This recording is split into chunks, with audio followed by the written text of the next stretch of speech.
Student friends, today we'll discuss the concept of the Brilliant zone, how the Brilliant zones they are constructed. In my earlier lecture, we have discussed the evolved construction, and we have derived Bragg's condition in the reciprocal lattice. In evolved construction, we have seen that all the k values for which reciprocal lattice point intersect the evolved sphere, they are Bragg reflected. And Brilliant zone is nothing but a locus of all those k values in the reciprocal lattice which are Bragg reflected. So the scientist Leon Brilliant, he developed the concept of the Brilliant zone. He was a French physicist. In a direct lattice system, we define a Wigner-Seitz cell, which is nothing but a type of unit cell which is constructed by the area enclosed by the perpendicular bisectors of the nearest neighbors. So Wigner cell is constructed by drawing the perpendicular bisectors to the nearest neighbor, and area enclosed is nothing but a Wigner cell. If we construct here the unit cell by area enclosed by perpendicular bisectors of nearest neighbors in a reciprocal lattice, then it is called as the Brilliant zone. So here also we are going to draw the perpendicular bisectors to the nearest neighboring atoms in the reciprocal lattice, and we'll see how the Brilliant zones they are constructed. Now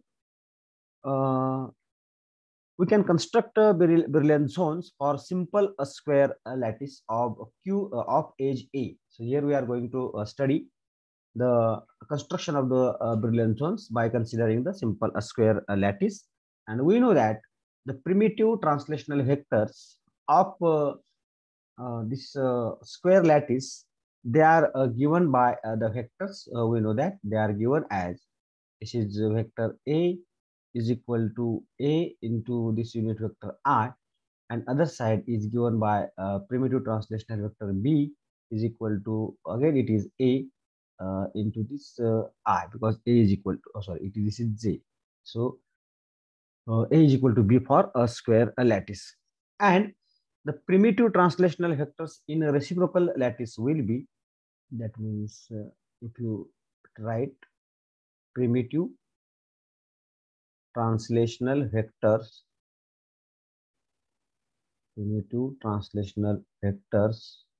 in reciprocal lattice, that also we have discussed, and in reciprocal lattice the primitive translational vectors will be given as, this is nothing but A star is equal to, and its magnitude 2 pi by A into this unit vector I.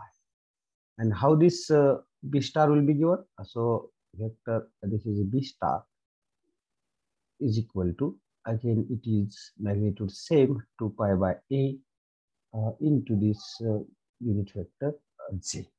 So in this way we can give the primitive translational vectors in reciprocal lattice vector. And the reciprocal lattice vector in 2 dimension will be given as, that also we have seen, it is it will be given as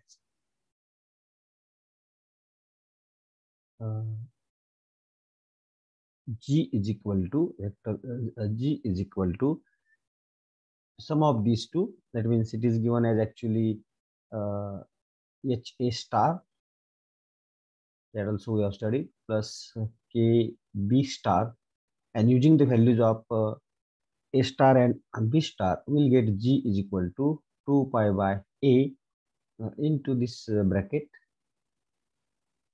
H into unit vector I plus K into this unit vector J.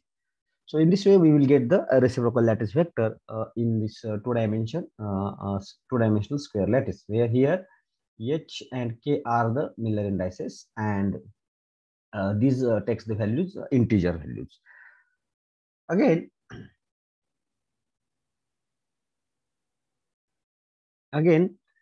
we can write the wave vector, because wave vector is again important. So we can write the wave vector. We can write the wave vector k. I will write this as capital. Don't confuse with the middle index small k. So k, which can be given as, it is given as this its component kx into this unit vector I plus y component ky into this unit vector j. In this way, the wave vector will be given. Now, we have discussed in while studying the eval construction and Bragg's condition in reciprocal lattice, we have seen that the Bragg's condition in a reciprocal lattice in vector form is also given as twice k dot g plus this g square is equal to 0. So that condition we have proved that the k is the wave vector. So if you use the value of this k and g, and if you solve this, means use the value of k as kx plus I, kxi plus kyj, and value of g is equal to h a star plus k b star, which we have obtained as g is equal to 2 pi by a h into unit vector I plus unit vector j. Means if you put the values here, so this is nothing but 2, value of k is nothing but this is kx in this is kx into this unit vector I plus ky into this unit vector j dot value of g as this is nothing but 2 pi by a into this h into unit vector I plus k unit vector j plus value of g square. So g square is nothing but this is 2 pi by a into bracket g. So it is h into unit vector I plus k into unit vector j, and bracket square is equal to 0. So if you solve this with this, you will get this as common as 4 pi by a, and if you take the dot product, it is only I dot I and j dot j will be 50. So in a bracket it will be h into this kx plus k into this ky, and plus this is nothing but 4 pi square divided by a square, and it will be nothing but h square plus k square, and it is equal to 0. So if you take this magnitude of this vector, it will be h square plus k square. So if you simplify this, 4 will get cancelled, pi will get cancelled with pi, 1 pi, 1a will get cancelled with this, and we can write this as h kx plus k ky is equal to minus pi divided by a into bracket h square plus k square. So this condition we get after using the Bragg's condition in vector form in reciprocal lattice. We will get this condition. Now, what does this condition indicates? This condition indicates that the k values which are Bragg reflected are obtained by considering all the possible combinations of h and k. So we'll consider the all possible combinations of h and k, and we'll see the k values which are Bragg reflected. We obtain those values. Now, as a minimum values, we can consider the case as first case. We can call it as we can consider h is equal to plus minus 1, and we'll consider k is equal to 0 because h and k takes integer values. So we'll consider this combination. So k equal to 0, h is equal to plus minus 1. So since k is equal to 0, this term will be this term will vanish, and you will get this as kx is equal to, you will get the value of this kx is equal to plus minus pi by a, and ky will be any arbitrary value. It will be any arbitrary value. So for this condition, h is equal to plus minus 1, you will get the values of kx is equal to plus minus pi by a. Two values of kx will get. And again, if you take h is equal to 0, and this, sorry, this is the Miller index. So if this k is equal to plus minus 1, then using the same, you will get this ky is equal to plus minus pi by a with kx as any arbitrary value. You will get this. Means you will get 4 values of kx, ky, 2 values of kx and 2 values of ky.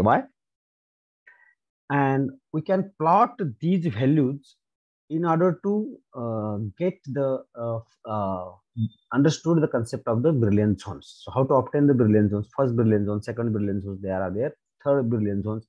How these Brillouin zones they are obtained, that we can study by plotting all these lines in the reciprocal lattice.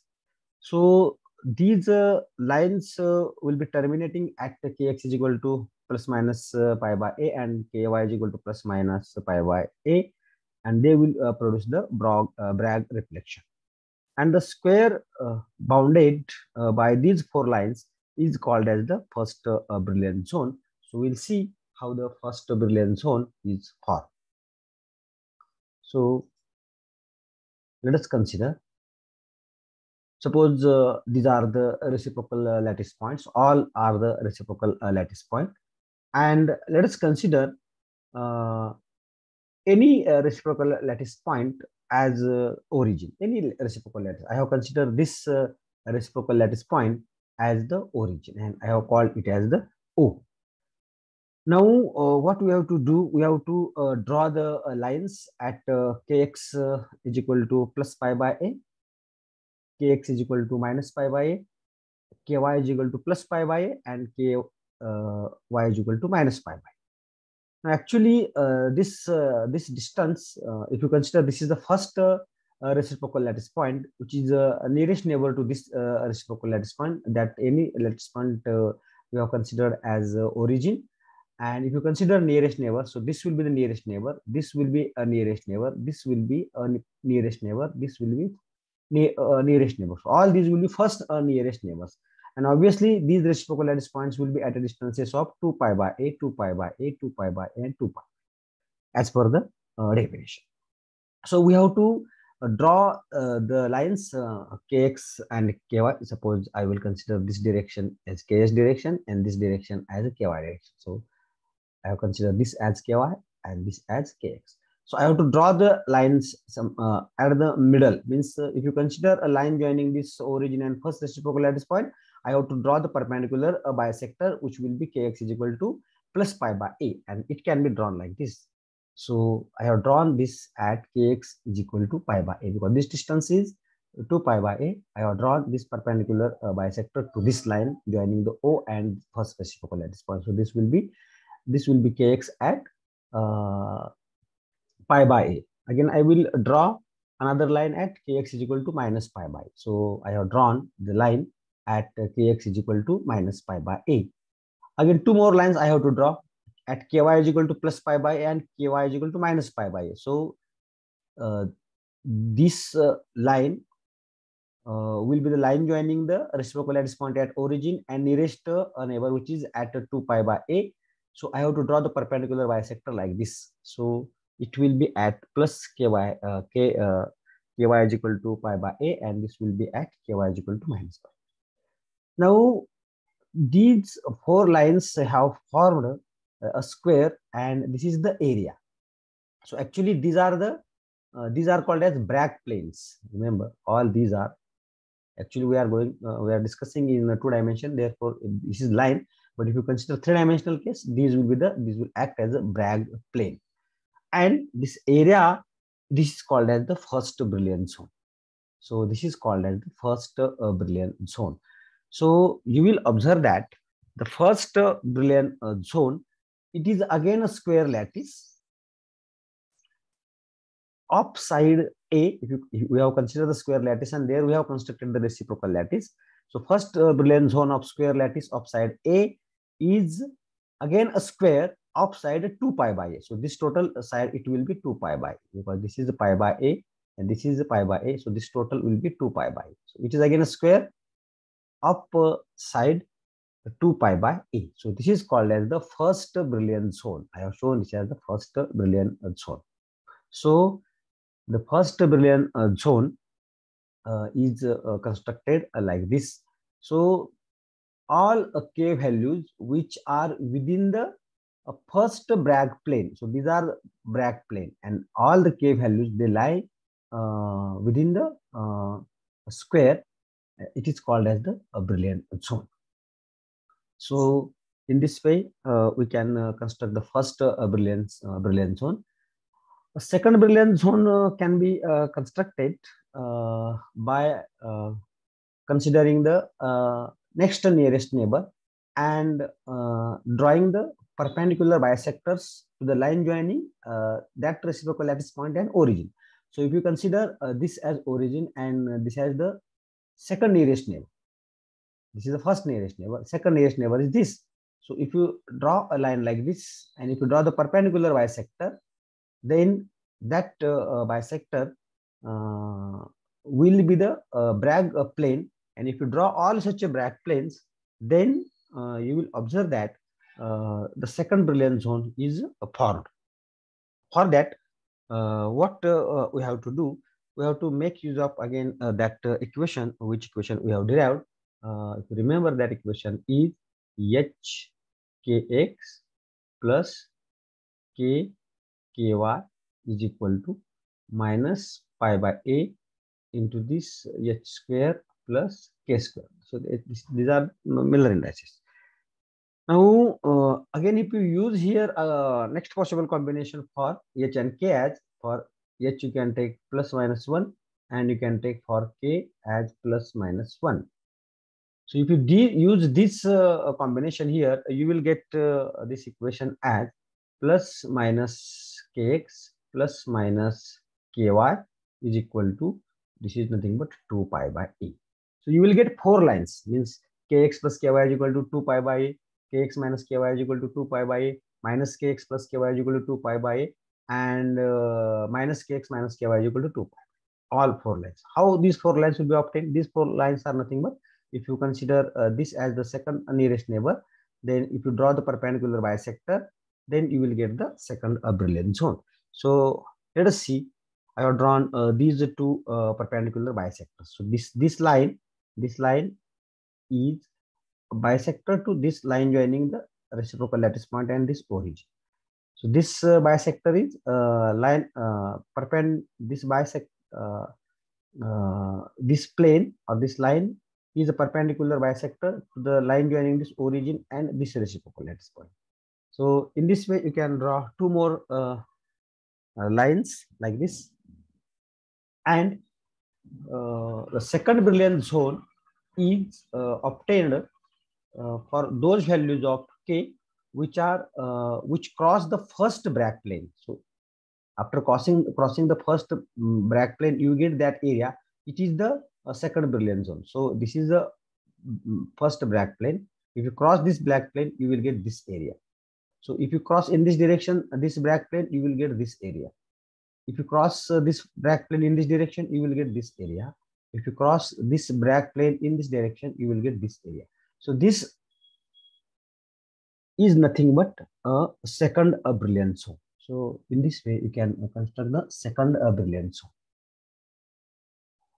In the similar way, you can construct the third Brillouin zone also. For third Brillouin zone, what we have to do?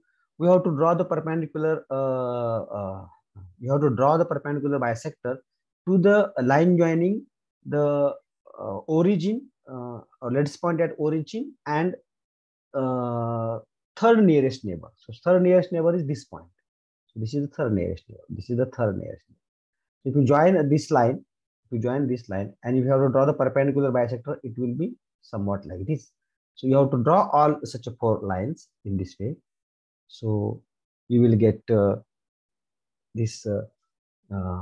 So these are these are lines I have drawn, which are perpendicular bisectors to the line joining origin and this particular reciprocal lattice point at origin and third nearest neighbor.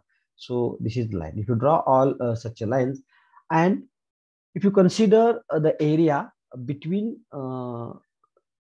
just just after crossing the second black plane. So this is the first black plane. This is the second black plane. This is the second black plane. Crossing this, so you will get this area. This area I will show by another color. So if you consider this area, so this area, this is nothing but third brilliance. So this is nothing but third brilliance. So this is nothing but third brilliance. This is nothing but third brilliance. So in this way, you can use or construct the brilliant zones, first brilliant zone, second brilliant zones, and so on. Again, remember that first brilliant zone is nothing but it is a Wigner seed cell in a reciprocal lattice that you know. That is how one can construct the brilliant zones in a square lattice by considering a square lattice. Now, for a 3-dimension, we can construct the brilliant zone, and for that you will get the generalized equation as HKX plus K this KY plus L into this KZ is equal to minus pi by A into a bracket. This is nothing but H square plus K square plus L square. So in this way, you can consider the brilliant zones like this, where A is the length of the cube edge, and the first brilliant zone will again it will be the cube, but its side will be of length 2 pi by A. So in this way, one can understood the construction of the brilliant zones. So there is another simple method to determine the brilliant zones. So here in figure, we can see that we can consider the reciprocal lattice vector G, which is perpendicular to the bisector of the zone boundary. So if you consider this as vector G in this direction, so you can consider this vector. So if you take this vector, suppose this is the vector G, then it is perpendicular to the bisector of the zone boundary, and all the k vectors lying on this boundary have same value of G for reflection. Means if you consider this as a vector K1, so this is allowed. If you consider this as vector K2, so it will have same value of G. So because it terminates at the black plane, so it is sufficient to consider only the allowed G values and their normal bisectors to construct the brilliant zones.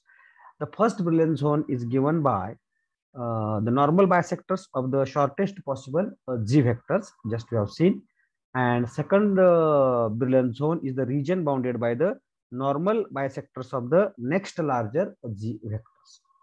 So in this way, we can understood the construction of these brilliant zones, and brilliant zones are very important in order to study the X-ray diffraction or Bragg's reflection, and they are also very important in studying the energy of the energy bands in the band theory of the solids. So that is the importance of the brilliant zones.